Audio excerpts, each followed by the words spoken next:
Buonasera amici di Matto Scacco, fa strano vederci di sera, solitamente i nostri video escono fuori la mattina, ma bisogna continuare a parlare del caso Hans Niemann, che è un po' un mix fra Hans Zimmer e Michael Nyman per noi musicisti. Comunque, fatta questa piccola battuta veramente pessima, il buon Hans ha rilasciato un'intervista nel quale lui dice la sua verità, quindi direi che c'è bisogno di ascoltarla. Lascerò il link in descrizione per guardarla tutta, ovviamente è in inglese, però in qualche modo se l'ho capita io potete capirla tranquillamente anche voi. Andiamo, mi sono segnato i punti salienti di questa intervista e andiamo un pochettino a sviscerarla, dato che lui ha preso tutti i vari punti sui quali viene attaccato e ha cercato di dire la sua verità.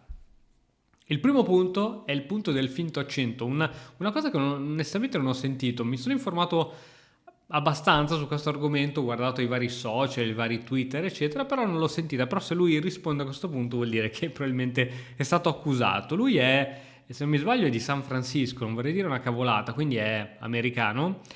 E gli hanno detto che c'ha un finto, che fa questo finto accento che non parla particolarmente bene l'americano. Ora, ripeto, io essendo una capra non ho faticato a sentire questo suo accento dove fa fatica, cioè lo accusano di spacciarsi per fingere l'accento, per far vedere che lui è quello trasgressivo, diverso. Ma queste sono veramente delle cavolate, delle accuse che vanno sul personale, che non hanno chiaramente nulla a che fare col mondo degli scacchi, che però vanno sempre a mettere un po' di ombre sul personaggio. Già uno che si finge, secondo, a detta di queste persone, si finge un accento, comunque un personaggio costruito, eccetera, eccetera, eccetera, eccetera. Chiaramente lui dice, io ho questo accento per due ragioni. Uno, che non esco mai di casa, studio scacchi 12 ore al giorno, sono asociale, le uniche due volte in cui esco di casa sono a pranzo e a cena quando devo andare a prendermi da mangiare, per il resto sono sempre a casa.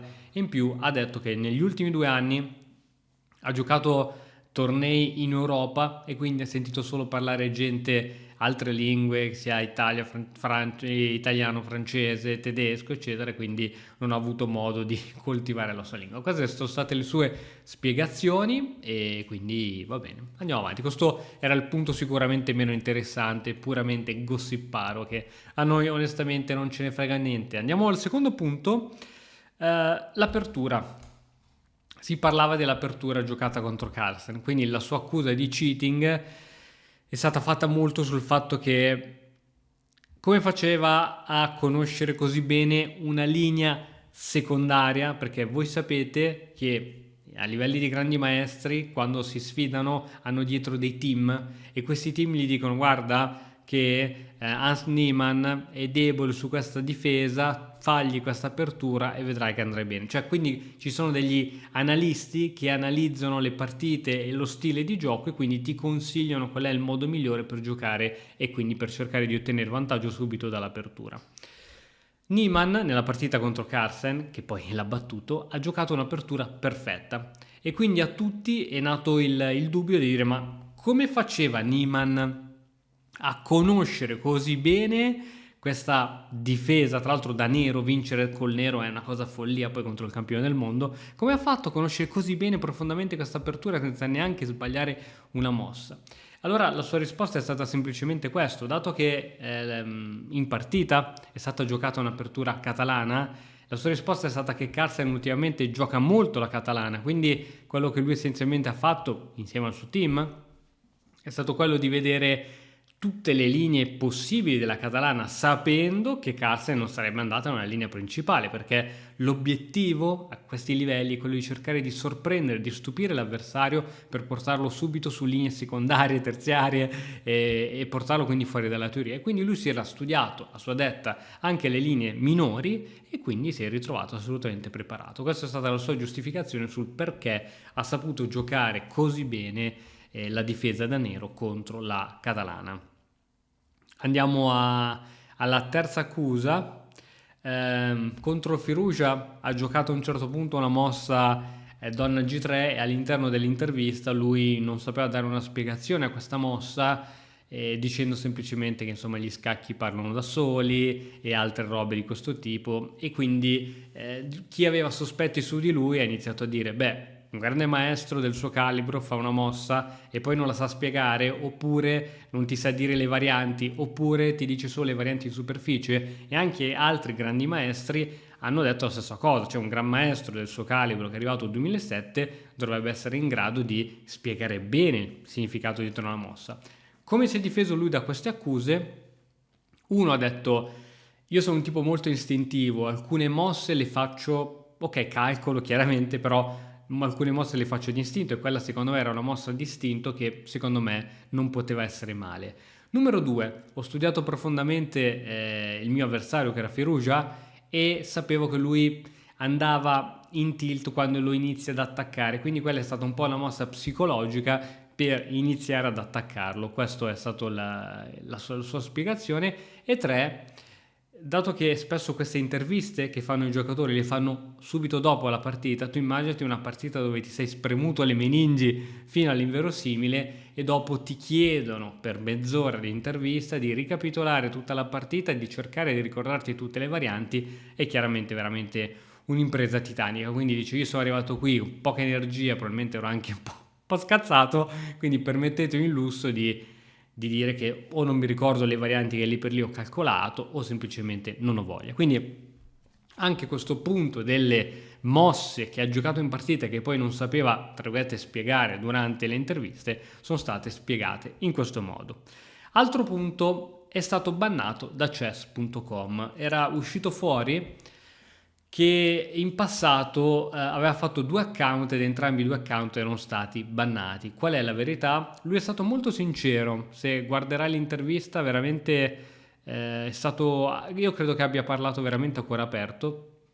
Essenzialmente ha confessato di aver barato, aveva 12 anni quando l'ha fatto, quindi 12 anni che cosa puoi capire della vita, e aveva iniziato a farlo perché voleva incrementare il suo elo. Poi ha raccontato un po' di problemi personali, lui a 16 anni già si manteneva da solo e pagava un affitto e guadagnava dagli streaming, quindi aveva bisogno di fare più ascoltatori, e quindi se avesse avuto un punteggio più alto anche il suo business ne avrebbe giovato, e quindi eccetera eccetera. Ha dato una motivazione di questo tipo. Non ci sono scuse, lui stesso ha cercato poi di scusarsi in tutti i modi possibili, tant'è che l'unica poi dimostrazione per dimostrare che ti sei che hai capito il tuo errore e che chiaramente è una cosa assolutamente da evitare è stato il fatto che poi lui si è un po' ritirato poi dal mondo degli scacchi per mettersi a capofitto e studiare come un matto, per poi ritornare alla grande, come stiamo vedendo in questo torneo, e ottenere così grandi risultati. Lui continua a affermare che ok, sì, qualche volta è successo che ha barato nel gioco online casuale,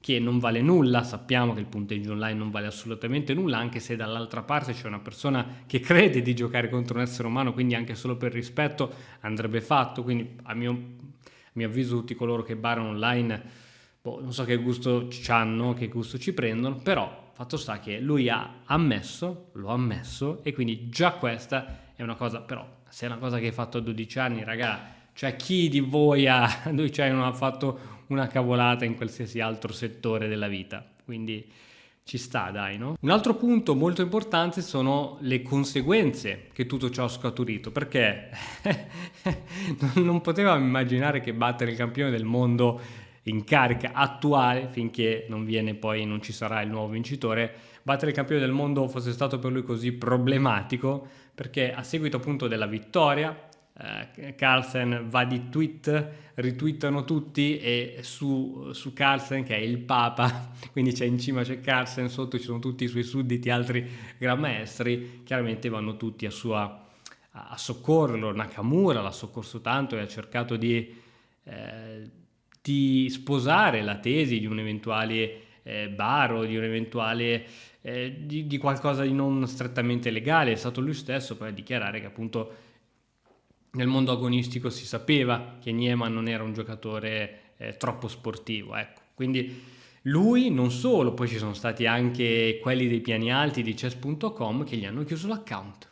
Quindi lui doveva partecipare a diversi tornei e ha provato a accedere sul suo account e gliel'hanno chiuso.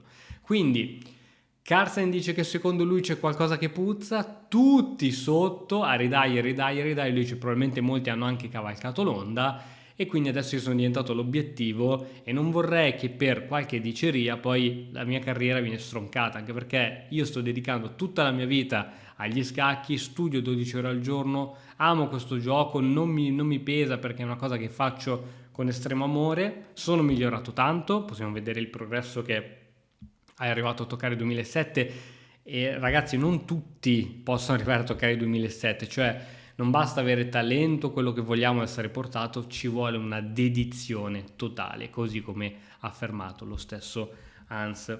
Poi c'è stata questa ok, qui gli dice che negli ultimi 2 anni ha giocato 260 partite, che sono tantissime, e poi racconta di questo aneddoto di Carlsen, perché gli fanno la domanda: ma com'è stato battere il campione del mondo? E lui dice: guarda, io quando ero piccolino c'era Carlsen che era venuto nella mia città a fare una simultanea, un'esibizione bendato, adesso non mi ricordo bene, e praticamente per giocare contro di lui dovevi pagare un tot. Siccome lui non è nato in una famiglia agiata, racconta che la madre gli diceva: guarda che se vuoi giocare faccio questo sacrificio economico molto volentieri perché so che è il tuo sogno giocare contro Carlsen, che è fortissimo, di qui di lì, di qui di là, di qui di là.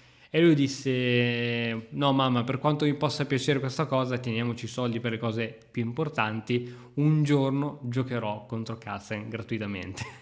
Devo dire che c'è riuscito, anzi non è gratuitamente, verrà sicuramente pagato anche per la posizione che poi riuscirà ad ottenere alla fine di questo torneo, e l'ho anche battuto. Ora, tutte queste parole potranno essere sostenute o demolite in base alla sua performance presente e futura. Quindi lui conosce la verità, mi è sembrato veramente una persona che ha parlato, come ho già detto, a cuore aperto. L'intervista è veramente da vedere e penso che non si era preparato così tanto. Ci ha pensato alle risposte, ma non penso che sia andato da un avvocato che gli ha detto: guarda, questo lo puoi dire, questo non lo puoi dire. Cioè si è anche, tra virgolette, un po' fatto terra bruciata ammettendo che ha barato online. Non so quanti avrebbero il coraggio di fare una roba di questo tipo pubblicamente ed essendo uno dei top giocatori al mondo. È come se vanno da Cristiano Ronaldo e dice: sì, ogni tanto, che ne so, ho tirato un rigore, mi ero messo d'accordo col portiere che me l'avrebbe fatto andare. Cioè sono cose gravi, ok? Quindi veramente tanta stima. Devo dire che non so, io non sono nessuno per giudicare, quindi non so onestamente come siano andate le cose. Ripeto, l'unica cosa migliore è il tempo, perché il tempo poi ti dà sempre la verità in tutte le cose. Magari scopriamo che fra 2 anni, fra 3 anni diventerà il nuovo campione del mondo e allora tutti muti. Quindi stiamo a vedere, però sono molto curioso di sapere, ragazzi, voi che cosa ne pensate. Lasciate un commento qui sotto, perché questa vicenda si sta facendo sempre più, sembra una puntata del Detective Conan.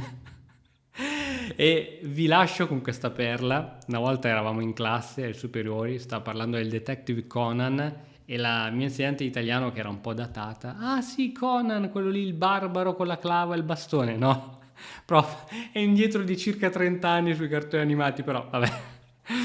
Detto ciò, ragazzi, ci aggiorniamo, ci vediamo presto con un altro nuovo video. Ciao!